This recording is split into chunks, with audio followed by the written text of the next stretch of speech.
자, 그 다음 페이지는요, 우리 순서가 정래준님께서 읽어주시면 감사하겠습니다. 제가 지금 인터넷이 끊어져가지고 핸드폰으로 보고 있어요. 아, 그렇군요. 그러면은 이제 좀 바꿔서 예, 우리 안혜란님 들어오셨나요? 아니죠? 그 이광자님 계신가요? 아, 계시군요. 예, 이광자님께서 읽어주시면 감사하겠습니다. 다니엘서의 네 나라들. 비평가들은 다니엘서에 묘사된 대로 네 나라들의 역사가 그리스 제국에서 정점을 이루는 사건들에 의해 일반적으로 가장 잘 설명된다고 지적했지만 저자가 명확하게 이것들을 염두에 두었었고 이를 넘어서는 시기를 바라보지 않았다고 인정해야 한다는 것은 아니다. 예, 다니엘서는 예, 한 단락씩만 하겠습니다. 뭔 말인지 모르겠습니까? 예, 아니다. 끝에 가서는 또 아니다 이래서. 아, 예, 이게 문장이 좀 약간 만연체식으로. 네. 이런 거 있죠. 제가 반드시 그랬다는 건 아니지만 이렇다고 볼 수도 있지만 저렇습니다. 뭐 이런 거 있잖아요.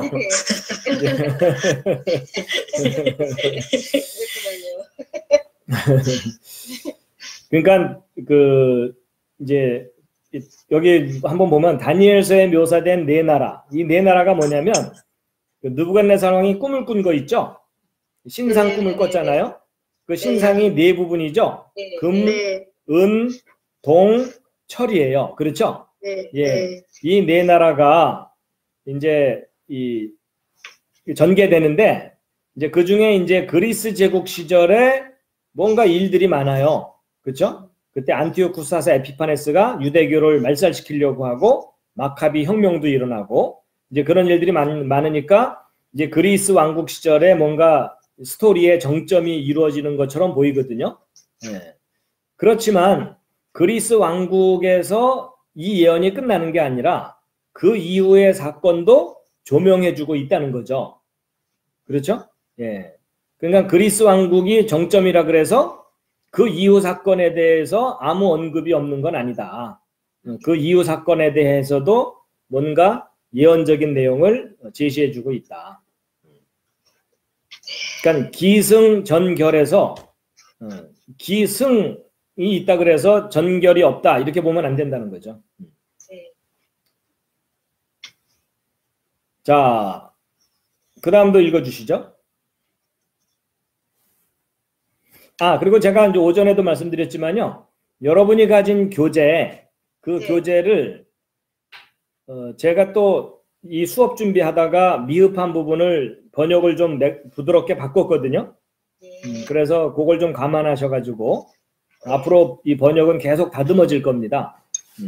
다듬어질 거니까 그걸 참고하시기 바랍니다. 특히 이런 부분들은 제가 좀 다시 좀 손을 본 거예요. 그 영어 원문에 충실하도록 하시는 거죠? 영어 원문을 직역을 하면은 우리가 이해하기가 조금 힘들거든요. 영어식 표현 때문에. 그렇죠? 예. 나는 당신의 사랑을 받음을 당했다. 뭐 이런 식의 표현이 영어잖아요. 그렇죠? 당신이 나를 사랑한다 이러면 될 텐데 나는 당신이 나를 사랑하는 것을 당했다. 뭐 이런 식으로 되니까 이제 우리말로 이해하기 쉽게 제가 약간 우리식 표현으로 좀 바꾸면서 번역을 했습니다. 원문의 의미를 상하지는 않게 하면서. 보세요. 요것도요. 문장이요. 이 다니엘서부터 시작해서 특성 때문이다. 문장이 꽤 길죠. 예, 이런 긴 문장을 이해하려면 숨 넘어가고 뒷목이 잡혀요. 그렇죠? 예. 그렇기 때문에 조금 제가 이해하기 쉽게 좀 했습니다. 읽어주시죠. 누구죠 지금? 이광자님. 연락이 끊겼나? 지금 갑자기 사라지셨네? 혹시 휴거 하신 거 아니에요?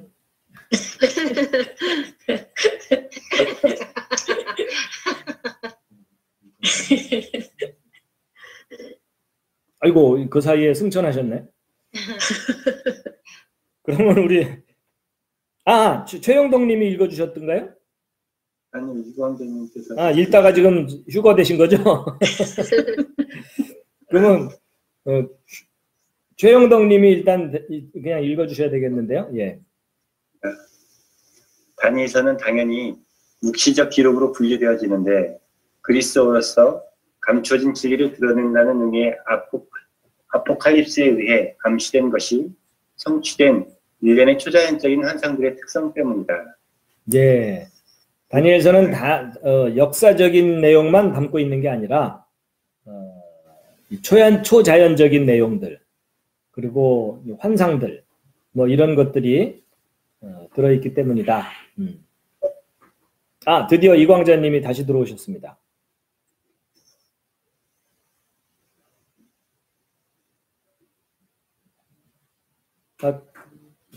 나타나셔야 되는데 휴거돼서 올라가다가 다시 내려오신 것 같습니다. 갑자기 인터넷이 꺼져가지고요. 그렇군요. 저희는 승천한 줄 알고 중간에 승천하신 줄 알고 지금 놀래갖고. 지금 방금 여기까지 읽었는데요. 네.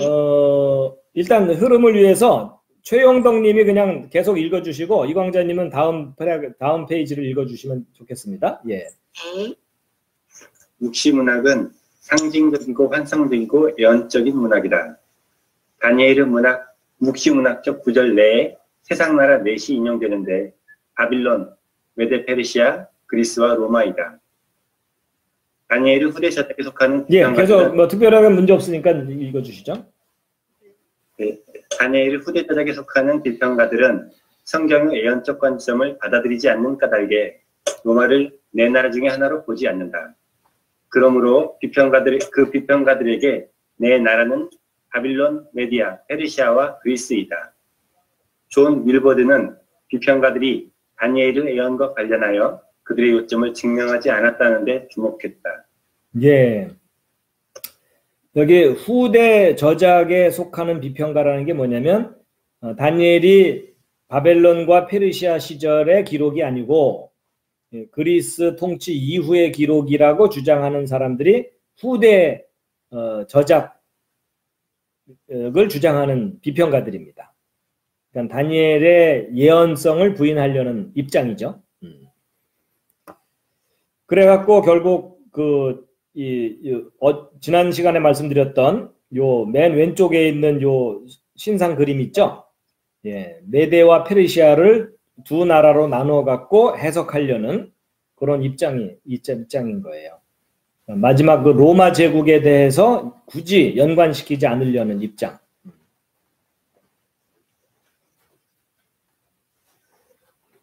자, 그 다음 내용을 좀 여기 인용한 내용을 좀 읽어주시죠.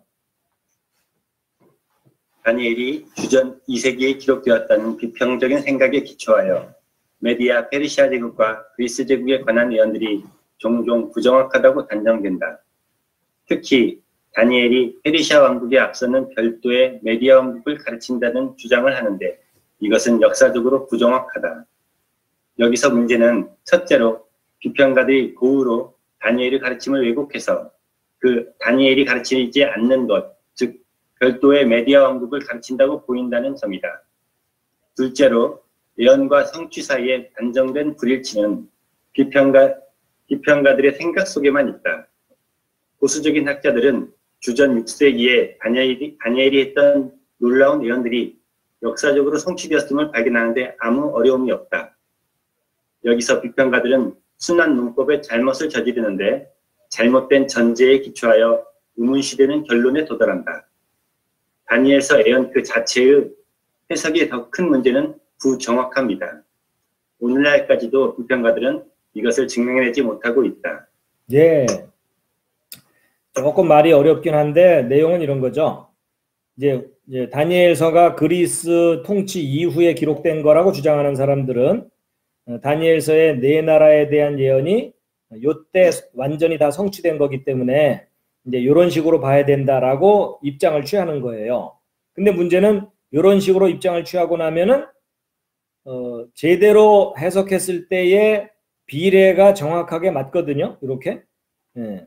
근데 이런 식으로 왜곡시켜 놓고 나면 역사적인 사실하고 비례가 안 맞아요. 그렇죠?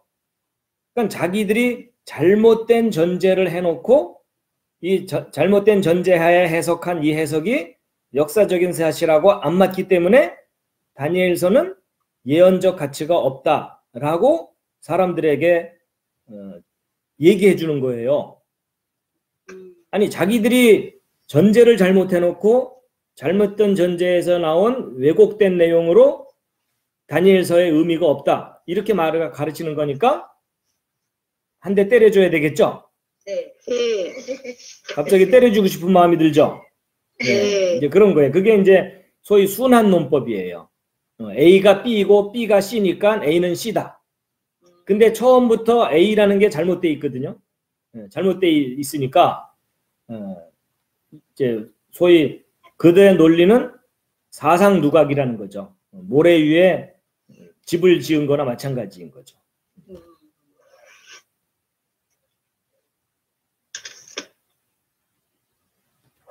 근데 이런 입장을 그러니까 논리적인 훈련이 잘 안 돼 있으면 그 모순된 논리 속에 자기가 빠져들어가 가지고 고장난 논리를 끝없이 사람들한테 이야기하면서 결국 사람들도 헷갈리게 하고 본인들도 헷갈리는 그런 일들이 주변에 의외로 있지 않습니까? 그러니까 궤변이죠. 궤변이죠. 네. 근데 그 궤변이 가장 많이 발생하는 거가 부부 싸움이에요. 그렇죠? 그러니까 본인은 그 궤변인지 모르고 그걸 합리적이라고 생각해요. 그렇죠. 예. 자기는 합리적이라고 하는데 가만 들어보면 뭔가 전제가 잘못돼 있어요. 그렇죠? 네.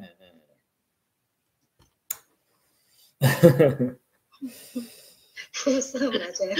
네, 부부싸움을 하다 보면 서로 입씨름을 하는데 네. 엉뚱한 근거를 가지고 이제 막 우기기 시작해요. 그렇죠? 엉뚱한 그거를 찔려. 우기기 시작해요. 지금 찔리는 분들 많으실 거예요. 당신은 나를 사랑하지 않아 이러는 거예요. 그래서 아니 뭘 근거로 얘기하는 거야? 내가 그 앞에 슈퍼에 가서 파 좀 사오라 그랬는데 안 사오잖아. 그러니까 나를 사랑하는 게 아니야. 뭐 이런 거 있잖아요.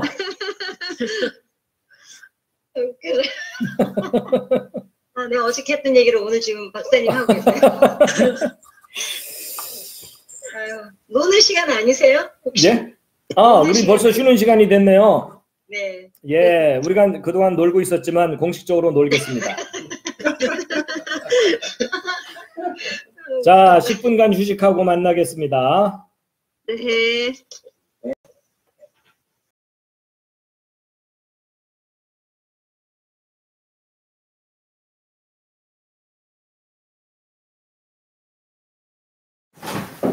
왕이 그 꿈을 자기에게 구하게 하려고 명하여 박수와 술객과 점쟁이와 갈대아술사를 부르매 그들이 들어와서 왕의 앞에 선지라.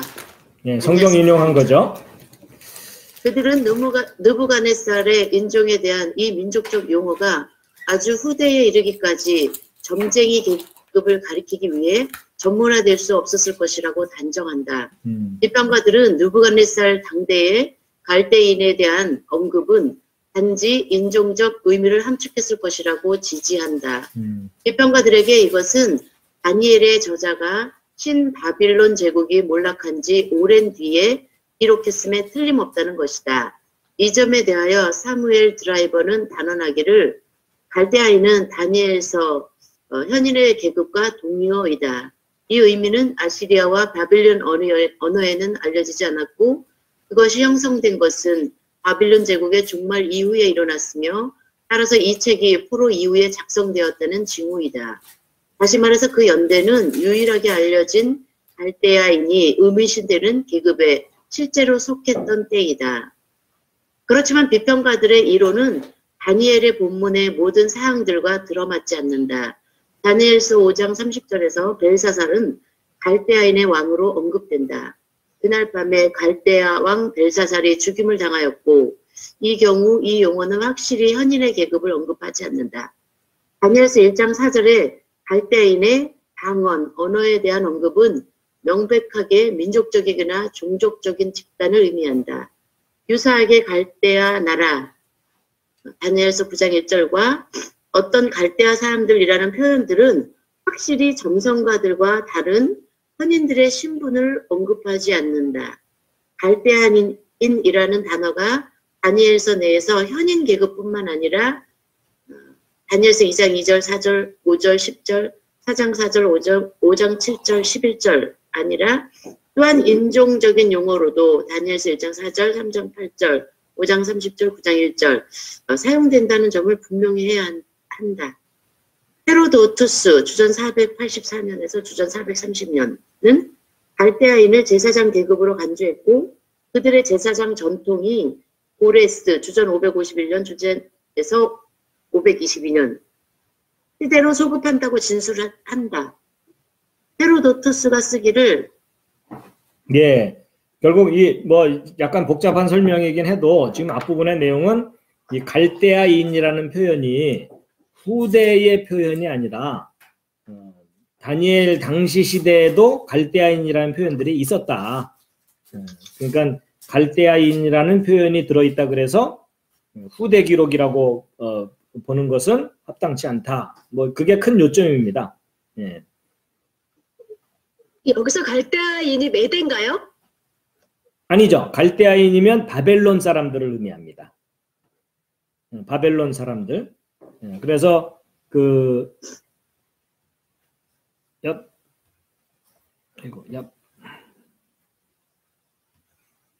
예, 여기 표에 이거 지금 제가 여러 개를 열어놓고 하니까 그렇구나. 잠깐만요.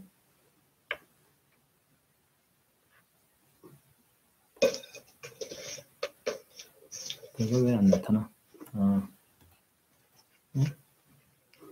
예.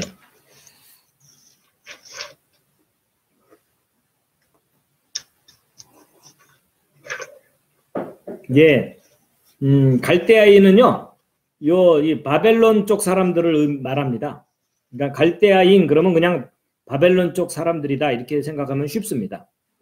네. 그 참고로 이게 지형적으로 지금 메대, 바벨론, 메대 뭐 이런 나라들이 요 뒤에 이제 여기 요 그림에 나오는데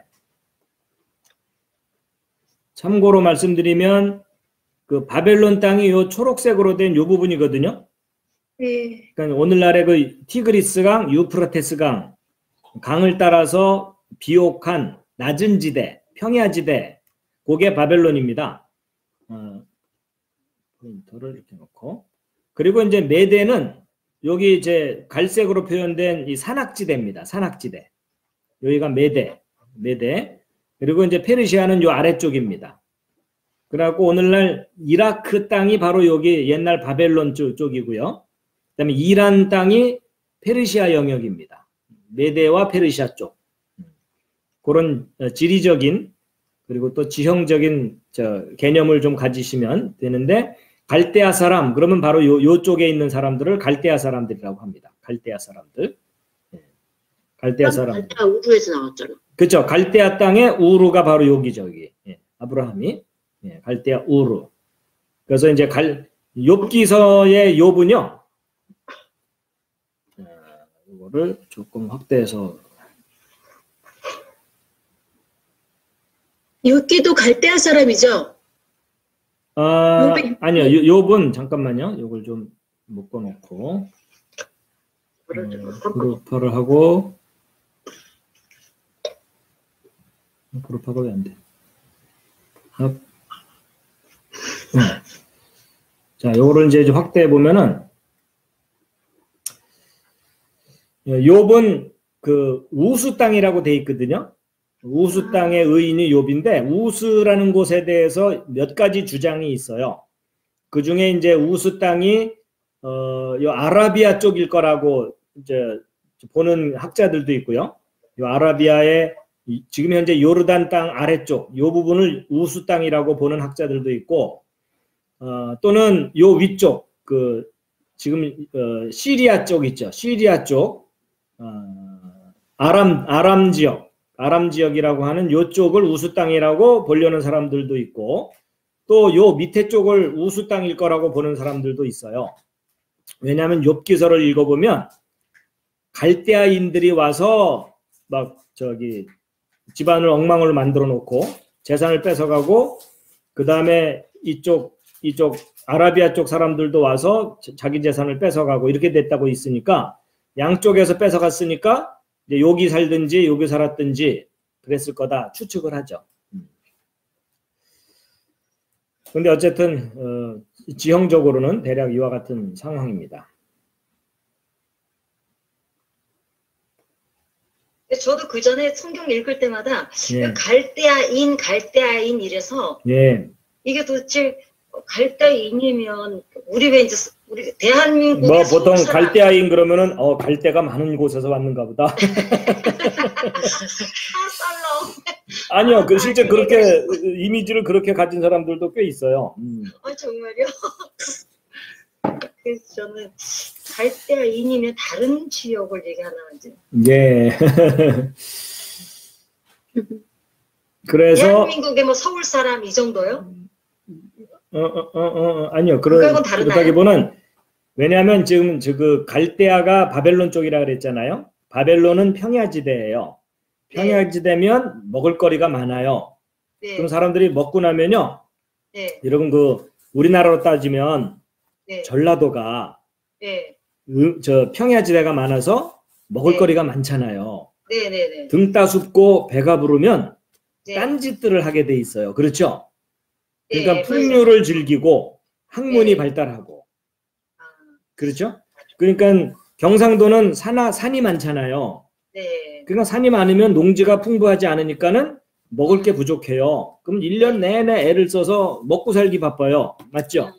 네. 그러니까 거기는 풍류를 즐기는 것은 아주 몹쓸 짓이에요. 그 사람이 그래서- 하는 짓이 예, 뭐 다 그런 건 아니지만 보편적으로. 보편적으로. 그러니까 이 바벨론이 먹거리가 풍부하니까 모든 게 발달한 거예요. 경제력이 뒷받침해줘야 나머지 것들이 발전하잖아요. 네, 네. 그러니까 갈대아 사람 그러면은 뭔가 좀 깨어 있고 발달한 지역이라는 소위 그 선민 의식이 있는 거예요. 우월 의식.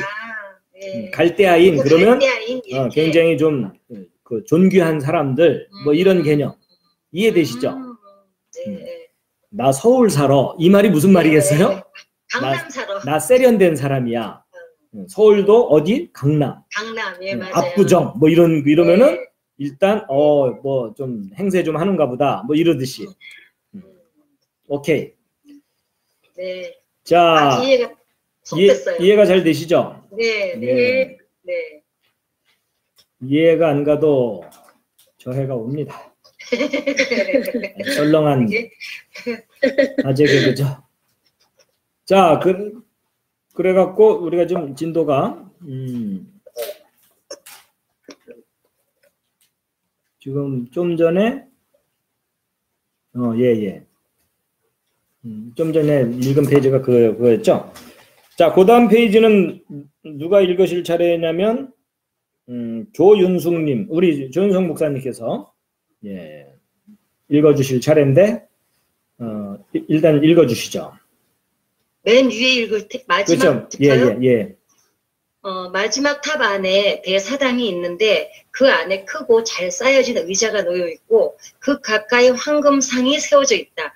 그러나 아무 형상도 그 사당 안에 세워져 있지 않고 어떤 사람이라도 신에 의해 모든 여자들 중에서 선택된 원주민 여자 하나를 제외하고는 밤에 거기에 있지 않는데 이 신의 제사장들인 갈대아인들이 말한 대로이다. 예, 여기 이 부분은 이제 헤로도토스가 네.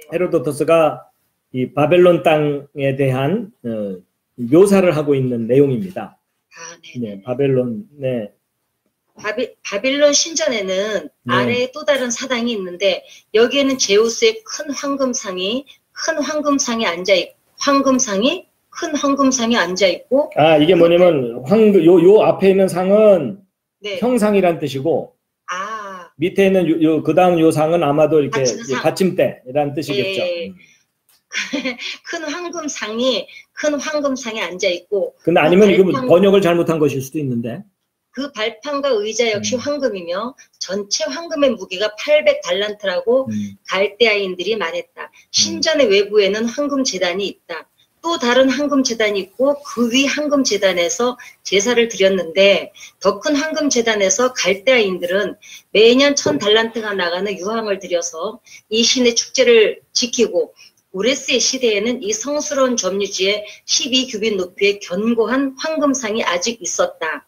내 자신이 보지는 못했지만 갈대아인이 말한 것을 말한다. 히스타스페스의 아들 다리오가 이 상을 빼앗을 목적이었지만 감히 하지 못했고 그의 아들 크세르크세스가 빼앗았고 그 상을 옮기지 말라고 경고한 제사장을 죽였다. 이 신전의 장식이 이와 같고 그 밖에 많은 사적 공헌물들이 있다. 예. 크세르크세스. 예, 크세르크세스. 네, 이 크세르크세스, 예, 크세르크세스가 뒤에도 나오지만, 일반적으로 네. 저 크세르크세스라는 왕이 에스더의 남편이었다라고 널리 알려져 네네네네. 있어요. 근데 사실은 그게 아닙니다. 그게 이제 전 세계적인 오해와 오류인데, 네. 예, 에스더는 크세르크세스의 왕비가 아니라 앞서서 나왔던 메데인 다리오 있죠? 고레스의 외할아버지. 예, 고레스의 외할아버지 메데인 다리오의 왕비였어요. 그러니까 고레스와 네. 에스더는 무슨 관계냐면 외할머니와 외손자 관계입니다. 물론 예, 이제 에스더가 그 두 번째 왕비로 간택을 입었기 때문에 핏줄은 통하지 않죠. 그렇죠? 예, 그렇지만 외형적으로는 외할머니와 외손자입니다. 잠깐 나중에 이제 자세하게 그런 내용들이 나올 겁니다. 아까 그 황금상 나온 게 그냥 원래 그랬죠. 앞에 게 이미지고 뒤에 이미지고 뒤에가 테이블이죠. 예, 이건 번역이 잘못된 게 아니고, 예, 한자가 다른데. 예. 그리고 이제 여기 히스타페스의 아들 다리오라고 나오죠. 요 히스타페스의 아들 다리오가 누구냐면, 여기 보면 밑에 여기 바사왕 다리오. 이 바사왕 다리오가 히스타페스의 아들이에요. 그리고 그러니까 그 바사왕 다리오의 아들이 크세르크세스입니다. 그건 나중에 이제 나오니까 뭐 지금은 그냥 넘어가셔도 됩니다. 그 다음 읽어주시죠. 헤로도토스부터.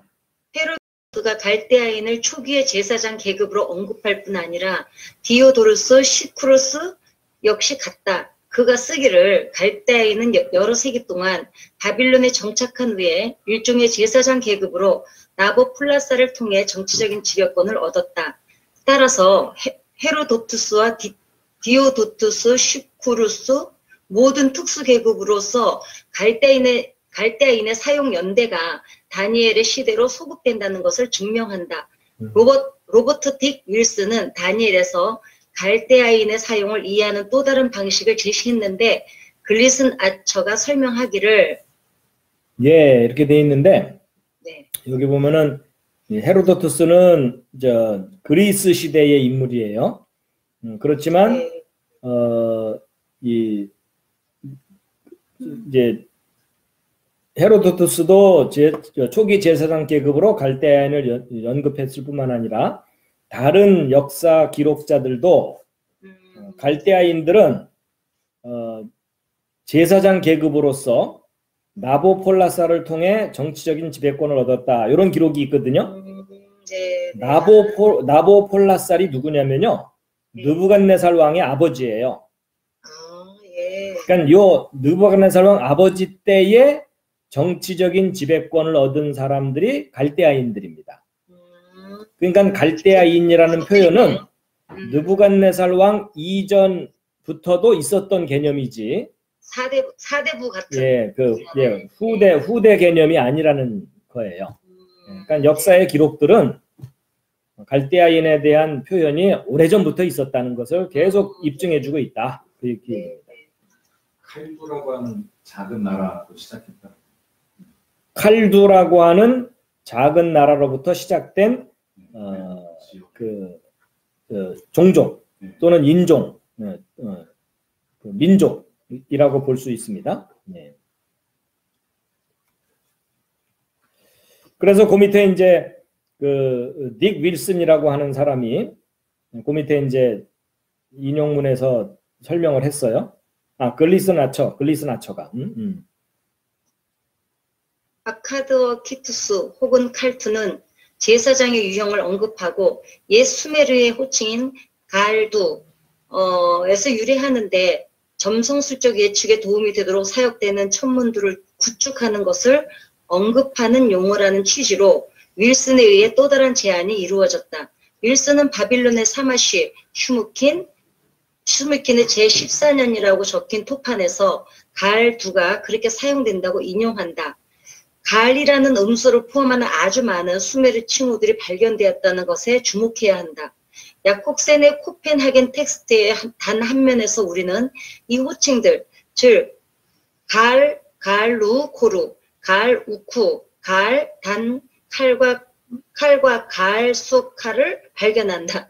이 갈두 혹은 갈투와 카두와 비슷한 형태의 인종적 용어인 칼두 사이의 유사성은 순전히 우연적일 수 있다. 그렇게 설명하면 다니엘서의 저자가 이 용어를 다변적으로 사용한다는 것이 정리된다. 네, 지금 네, 간장 공장 공장장은 거의 그런 수준입니다. 그렇죠? 방언한 거. 네, 간장 공장 공장장 하면서 이제 장장장장 이러면서 이제 헷갈리고 있는.